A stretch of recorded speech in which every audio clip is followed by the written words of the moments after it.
Hello and welcome. Yeah, I wasn't really planning on starting this video for a few more days because I'm kind of switching things up on how I do them for like this next year, where it's like the vlogs are going to be more like a monthly thing. Just because like baby, I don't always have like a ton going on, and you know, not everyone watches the vlogs, which is fine. But so the people who do like them a lot, so I just wanted to kind of switch it up and only do like one vlog a month, which means some of them might be really long, some of them might be really short, some of them might not have a lot going on. I did need to start this one early because of Polly. So Polly has something pretty severe going on right now. I don't know if you can hear that, that's the wind, but yeah, so Polly's had like chronic respiratory issues, not chronic, like it makes it sound bad, like she gets URIs, she gets chronic URIs, and I've been taking care of them. And then in November, like after intros were done, she got another one and I started treating her, and she just kept getting worse. And I at first was like, okay, is this something I'm doing? Am I the problem? Because she was starting to act a lot like Summer and Bonnet, and it's like, okay, I have 3 of them that are like this now, it has to be something I'm doing, right? And it's it's not. So a couple of weeks ago, I picked up Polly and I thought I felt something weird on her chest, but when I examined her, okay, stop. Just trying to pull Kelpie up.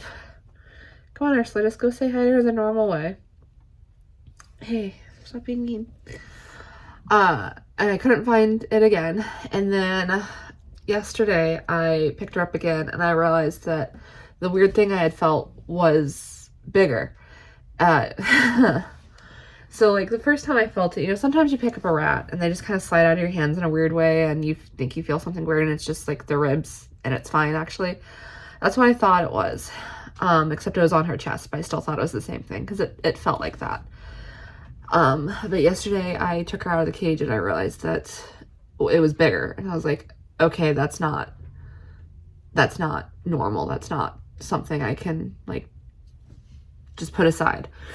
So I examined her pretty closely and I felt like everyone's chest, because it just felt so weird. And everyone's chests felt different than hers. And it's not like lung abscesses. I felt like when a rat has lung abscesses, their chest feels like more solid. It feels like thick almost. And that's not what this feels like. So I examined Polly and I realized that her chest was bowed out. So basically, instead of like a straight line, it was just like curved. It was bowed out. And I looked at her pretty closely and I realized it was like not insignificantly bowed out, but it felt weird because I could still feel her ribs. It just felt like a really rock hard, solid bump on her chest. And I realized that with her breathing issues and where it was almost certainly a tumor. Possibly pushing her rib cage out of alignment, or possibly a tumor attached to her rib cage, and that was probably what was causing her breathing issues. So yeah, I'm gonna be taking her to the vet tomorrow, and I'm going to be putting her to sleep, because even if it's not my baby, even if it's not a tumor, if it's something like heart failure, her heart would have to be so enlarged to cause this that there's just no coming back. And if it was something else, it's like she can't have surgery, especially with where it is. They can't get to it through her rib cage. Even if she wasn't a dwarf, they wouldn't be able to get to whatever the problem is. And it is like constricting her chest at the very least. At worst, it is pushing her rib cage out of alignment, which means she would be in a ton of pain. That has to be so uncomfortable. So I'm going to be letting Polly go. I haven't decided yet if I'm going to get an x-ray just to confirm what it is. I don't necessarily see the point. I was going to, just so that I knew it was the right decision, but like the more I think about it, the more I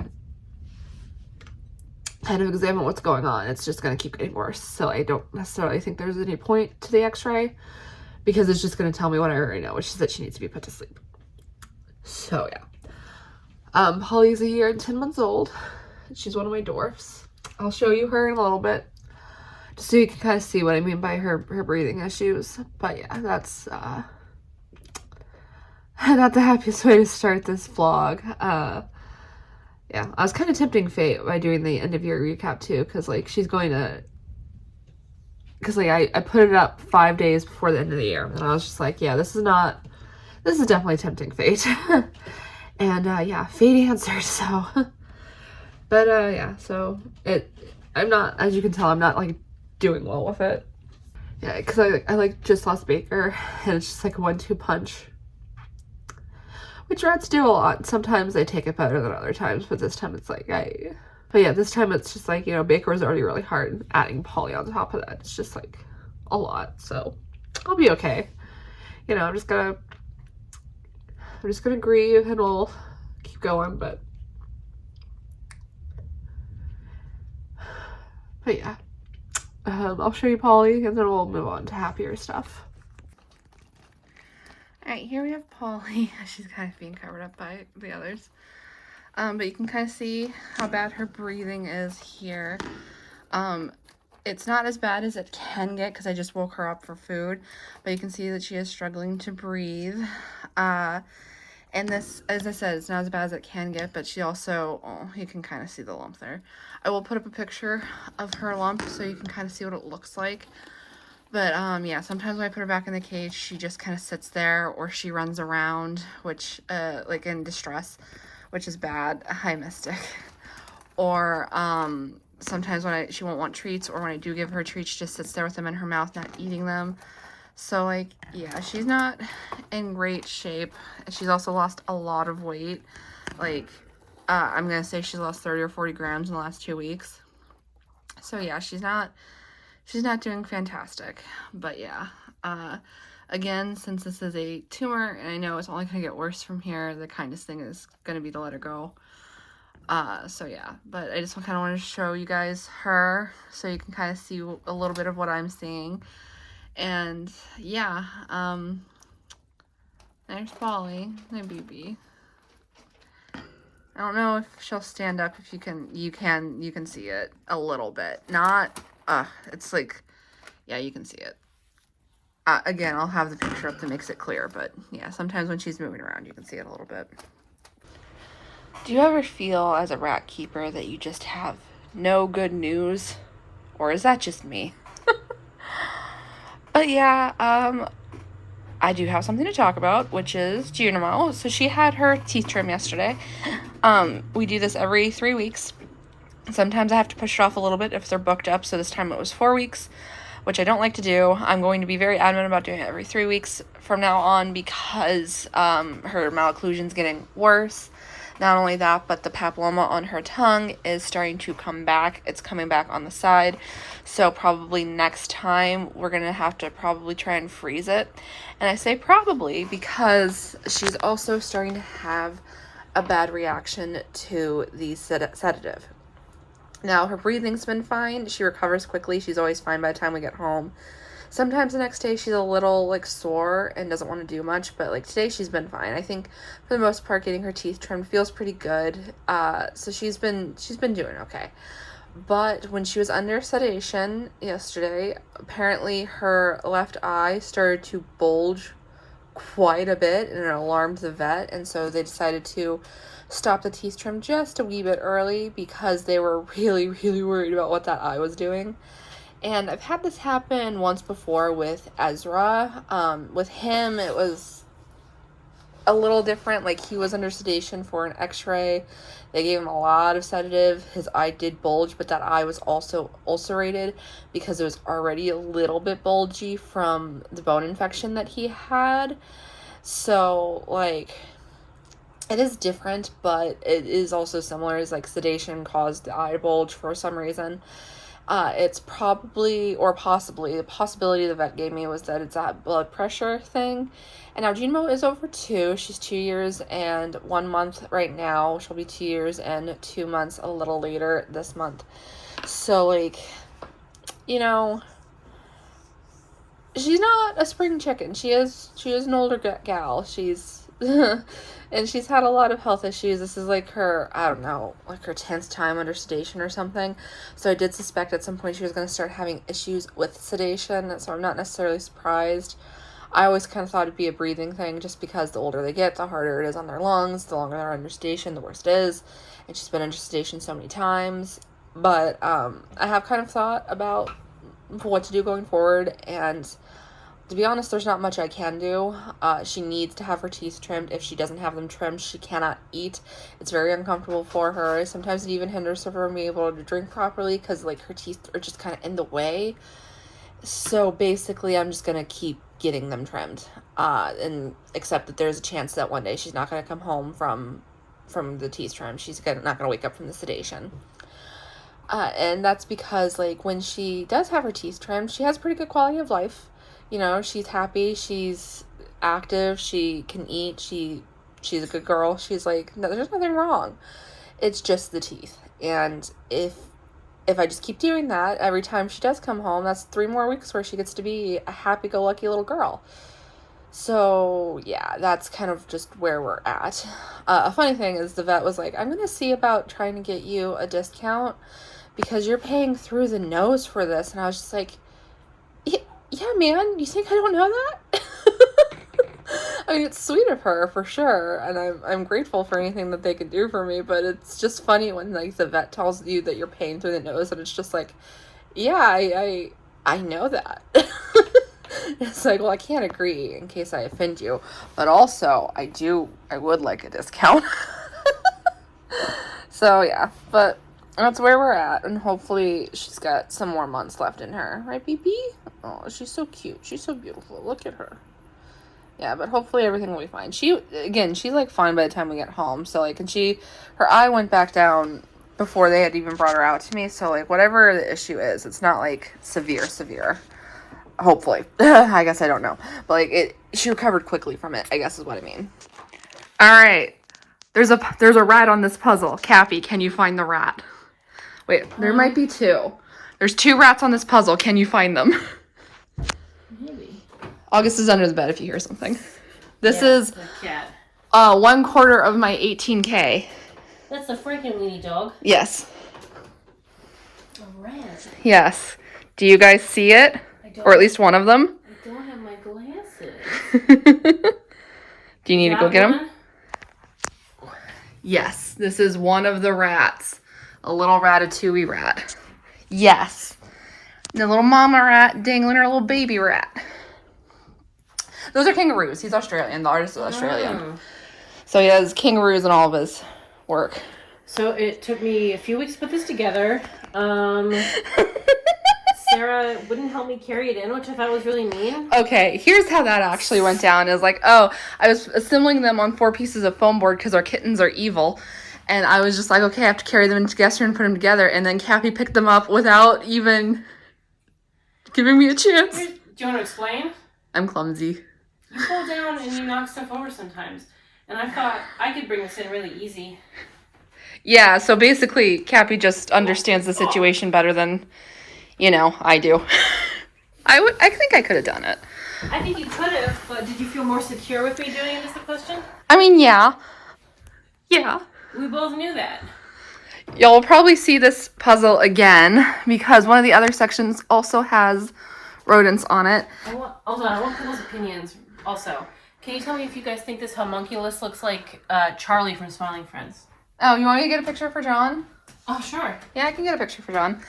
But yeah, so you'll probably see this puzzle again when I finish it, or actually in one of the next 2 parts. I'm halfway done with it. But I have no one else to show my 18K to, so when I finish it, I'm showing it to you guys.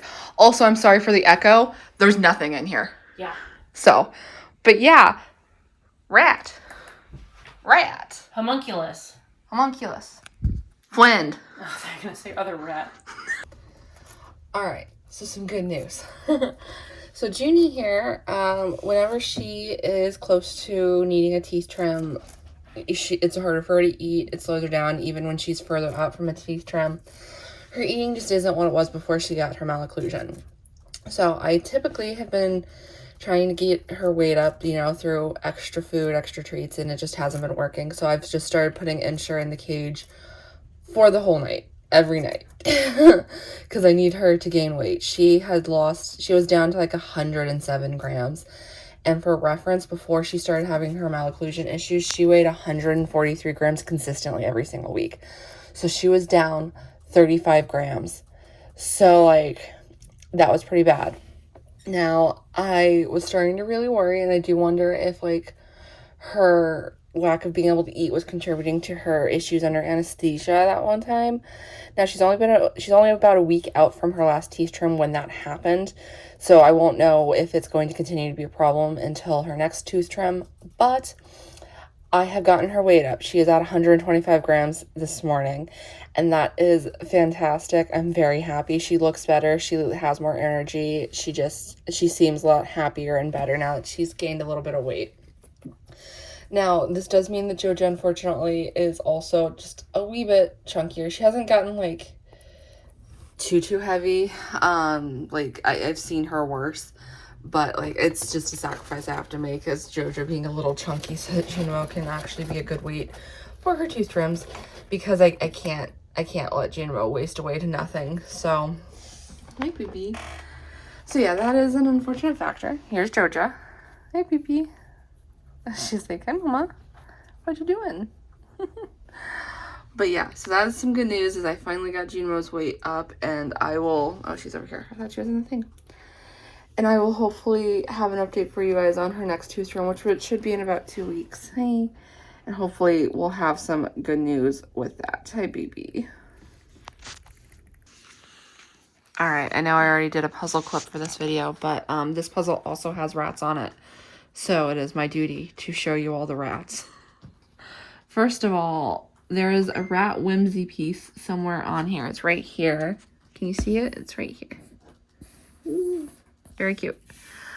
Second of all, the rats. They're all over this puzzle, but they're very tiny. So, like, right there, there's some.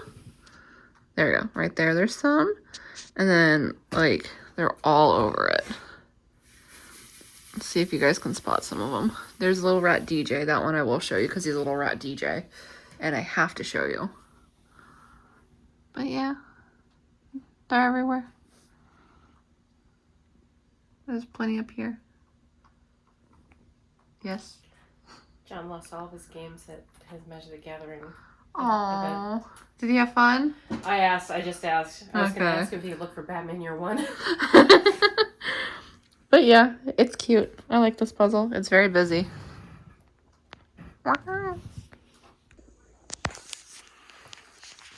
I know, a third puzzle in 1 month that has a rat on it. This was unprecedented. I didn't even know about 2 of these puzzles having rats on them.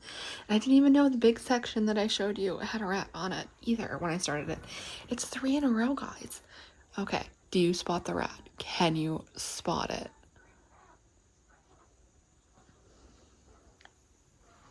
Look at them. It's like a little black Berkshire. Look at them. Just so cute. Hiding behind a shoe. Rat heavy puzzle month. I'm loving it. You know how earlier I said that sometimes as a rat owner you feel like you just have no good news? Well, here we are again. So Jojo, she's right here, is starting to show signs of pituitary tumor. And I've kind of been waiting for it. She's been off for a couple of weeks at the least. Like, I've been waiting for it for like 2 weeks. But she's been off for probably like a month where she just hasn't quite been... Oh, she's so cute. She just hasn't quite been herself. And, oh, baby. Yeah, like, her balance has started to go off, and she was just kind of reclusive, and she wasn't wanting as much attention, and her personality was different, so I was waiting for it. I've been waiting for it. And, yeah, so yesterday she started eating things off the ground when I'd try to give her treats, and today it's worse, and she's also starting to get mouthy, where she's just kind of, when you put something in front of her, she's just, like, biting at it. And all these are symptoms of pituitary tumors. You know, I can usually, like I said, I've been waiting for this for a couple of weeks. I can usually spot it pretty early on because the personality changes are subtle, but like, come on, baby. See, she can't get out because she's just too weak. The personality changes are subtle, but very obvious when you have dealt with them a few times. And like, I haven't had very many rats with pituitary tumors. Yeah, see, she just put her teeth on me.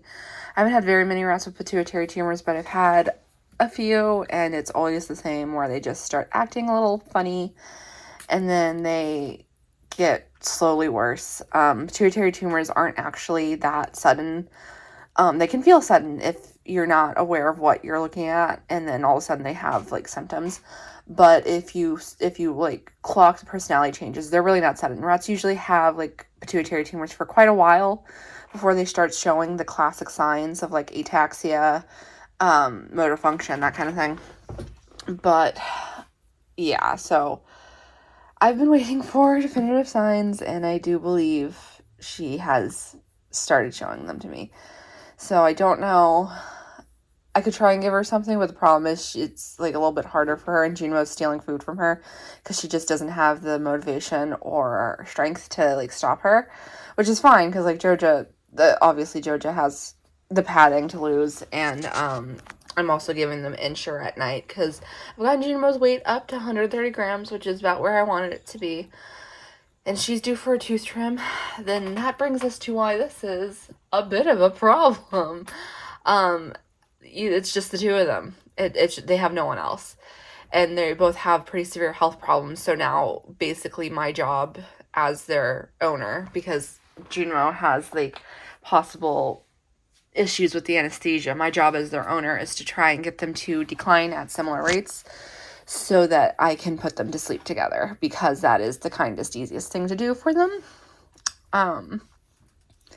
So when I make Junimo's appointment for a tooth trim, which I need to do next week anyway, I'm going to also make an appointment for Jojo. And I'm going to try and get her some cabergoline and see if I can just slow the progress. Cabergoline is not a miracle drug. A lot of people like to say it is. It's like the chances that I'll get months out of her are very, very, very, very slim. But I'm going to try because it's the best thing for Junimo.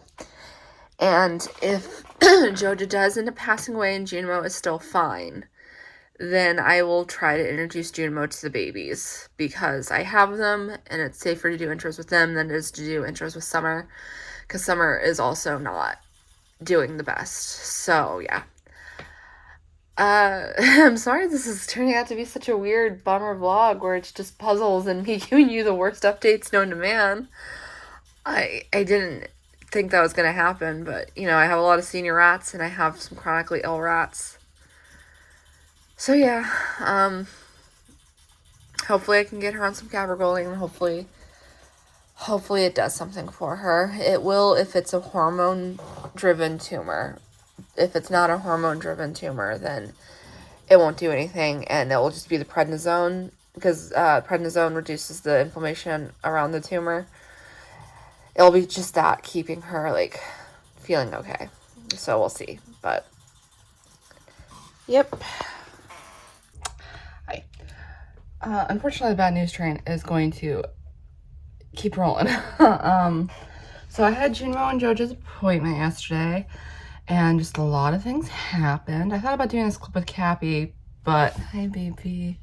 But I also know that she would go off. And here's the thing, I don't really blame her, because the vets in Texas have really like disillusioned me about like the vets in general in the States.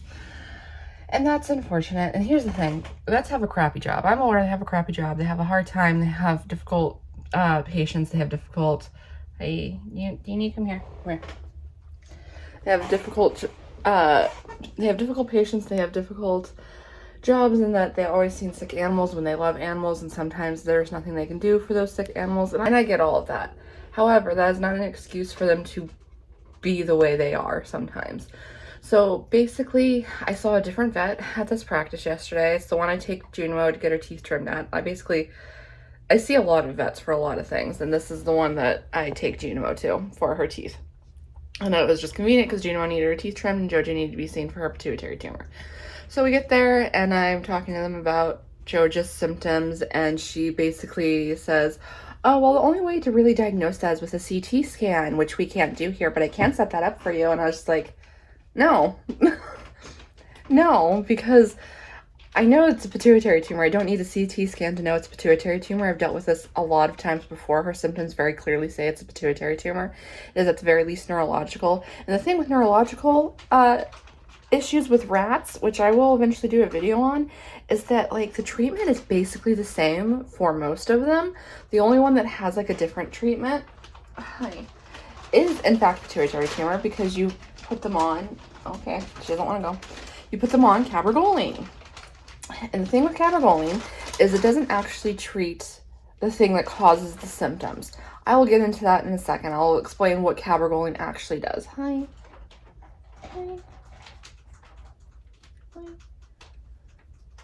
Also, if I had done the CT scan, they would have had to sedate her, and sedating rats who have a pituitary tumor can exacerbate their symptoms.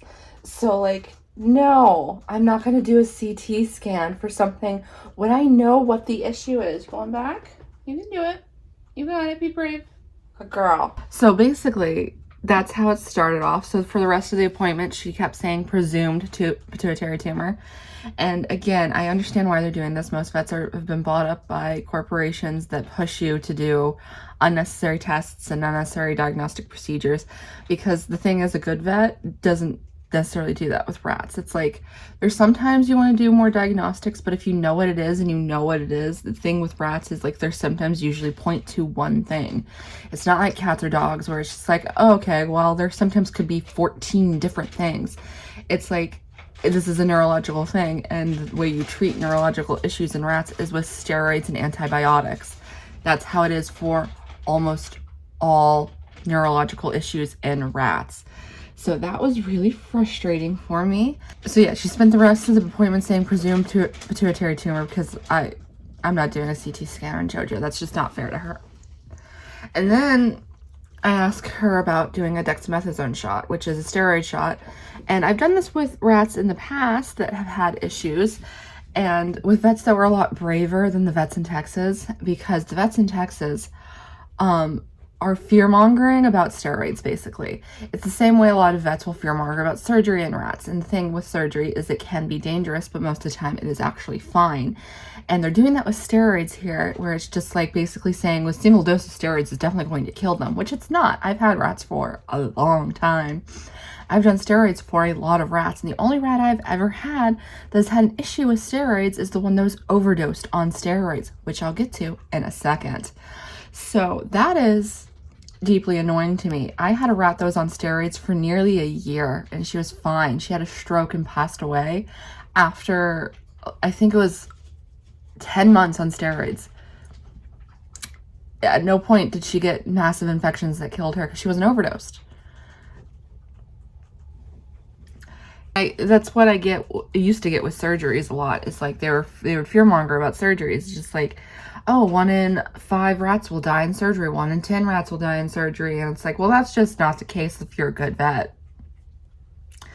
And I understand why they're like this with steroids. I do, because it can wreck their immune system. It can cause infections. It can do things that will not be good for your rat.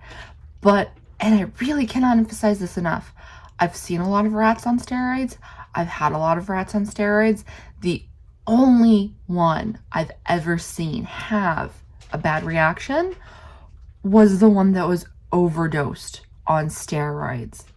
If you give them a proper dosage, they're probably going to be fine, especially if you also have them on antibiotics, because the antibiotics take care of infections. So like, I'm getting very impatient with it, and I know how to politely argue, I do, but I also don't know how to not be blunt, because especially when my social battery is running down, I don't have the ability to add those like special little social niceties that people expect women to add into every single sentence to make them seem soft and sweet. I'm not that. I'm just not. So I'm just going to state my opinion, and I'm not going to do it in a way that a lot of people find pleasant. And that makes it difficult for some people to deal with me. And honestly, that's a them problem and not a me problem. I'm going to be completely clear here. I don't need to couch every single sentence in sweet, gentle terms when I know I'm right. And you just need to accept that I'm not that type of woman. I'm just not. And that is not a me problem, that is a them problem. So I've accepted that most vets aren't going to like me because here's the thing. I know more about rats than they do. And vets really hate that.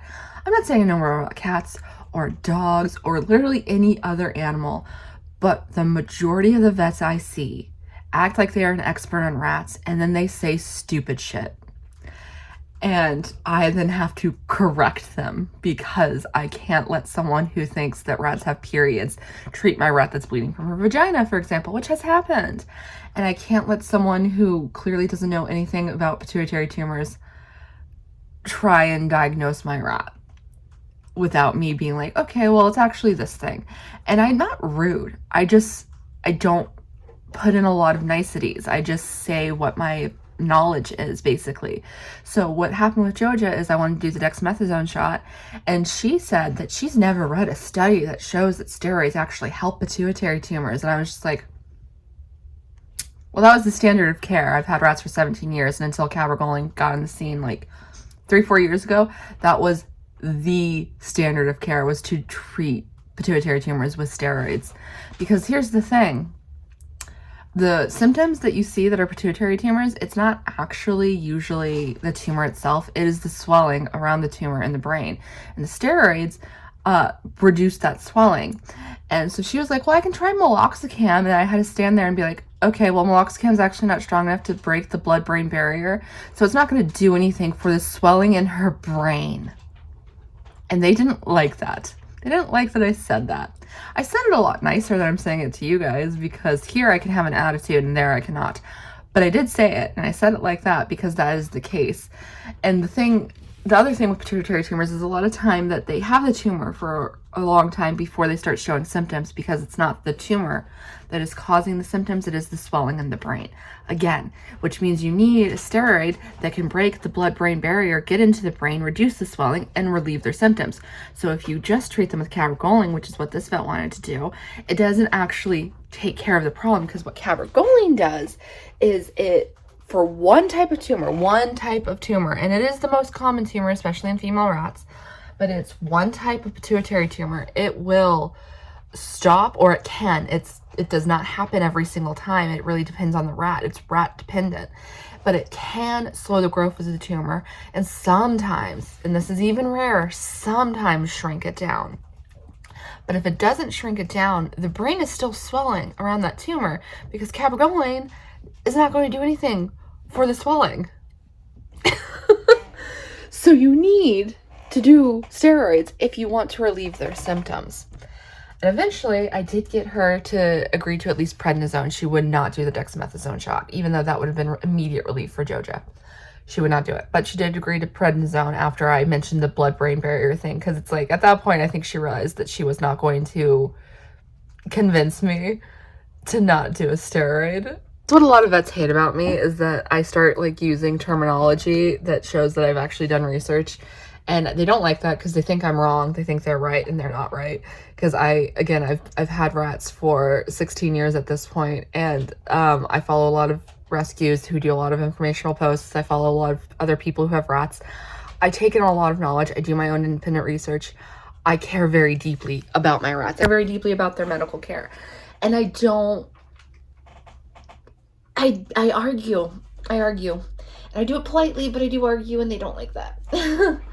So she did agree to do a prednisone, and they gave me this here. And some of you are going to realize what the problem is immediately, but let me see if I can get it to show you. This is, I need to get my face out of there. This is a 3 milliliter syringe. And the dose they gave me was for 0.06 milliliters once a day, which is a fine dose for a rat. But they gave me that syringe, and then they marked it. Let me show you. Oop. Oop. I almost dropped it. And then they marked it at here, which is, I believe that is 0.12 of a 3 milliliter syringe. So you were going to overdose my rat on steroids. And I noticed that, thankfully, because I know how to read syringes. So, like, don't come at me. If you cannot even properly do this, don't come at me.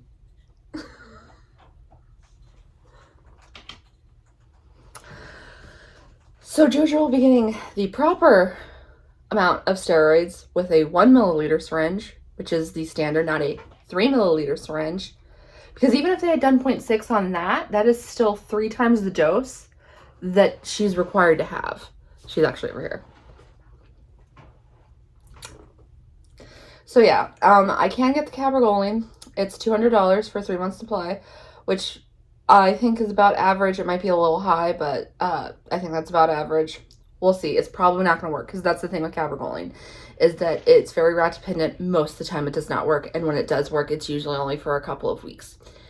Rats like Shadow the Rat's donut, that's not Lear. That's not common, unfortunately. So we're just gonna see how long I have with Jojo. It's not gonna be long, guys. It's not gonna be long. She's probably gonna be gone within a couple of weeks. So there's that. And then with Junie, I will try her with the babies. But the thing with Junie is that her teeth are getting worse. So basically, I trim her teeth every 3 weeks. I took her in 2 days early, and her front tooth had curled backward and was nearly puncturing the roof of her mouth, which is worse than it has been thus far. And she's also starting to have issues with the anesthesia. So I'm going to put her with the babies. Hopefully they get along and she'll have at least a few weeks with them. But we're looking at me losing both of them very soon in all likelihood. Hi, Jojo's there. Hi, baby, I didn't see you. And the thing with that, hi, baby. Oh, I'm so sad. The thing with that is that, you know, they're a group of 2. It's going to be very sad when Jojo goes. It's going to be sad when Junie goes. And they want to, like, do a harder anesthesia with her. They want me to do, like, a drop-off in the morning and do, like, a full anesthesia, like, surgical anesthesia on her to do her teeth. And I am not going to do that. She'd be alone all day in a carrier without food and water it's looking like every 2.5 weeks for full surgical anesthesia, and this vet insists on doing blood work every single time they do this kind of procedure. Junimo is 130 grams. She's not eating solid foods basically at all for like half the time between her teeth trims. And I can keep her weight up with Ensure, and she's happy, but it's like at some point I have to acknowledge that it's just not working anymore. And I'm not there yet. But things are not looking good for my Stardew girls, so. But yeah. I'll see you next clip. Will probably be the end of the vlog when I do. But yeah, okay, so this is going to be the end of the January vlog. So nothing much to report. I've seen some improvement in Jojo. She's doing like a little bit better, like with her dexterity. She seems a little bit more interested in like moving around, a little bit more like lively, but still not like huge strides forward. So we'll just have to see how the meds help her in the long run. And then the only other thing is Junimo has not really recovered from her tooth trim yet. She's been like pretty reclusive. She's been hiding under her blankets and just not really interested in much food-wise, or even me. Like, she's normally very cuddly, and she just hasn't been very interested in me. So like that's concerning. She has so many mouth issues, and it's just like she's just in a bad state like constantly at this point. But she's always been happy, and her quality of life's been pretty good. So I'm hoping she recovers in the next couple of days. But yeah, it's been not fun. But yeah, otherwise everyone else is doing good. Liam is just a little oddball. All of her lumps and bumps have disappeared, and I'm just like, you know what, whatever. Okay, I'll roll with this. But everyone else has been doing fine. And I'm sorry that this was a bummer. I had a bad month. It happens. But yeah, I'll see you guys in the next one. I hope you enjoyed this video. If you did, you know what to do. All the fun stuff down below. I'll see you in the next one. Goodbye.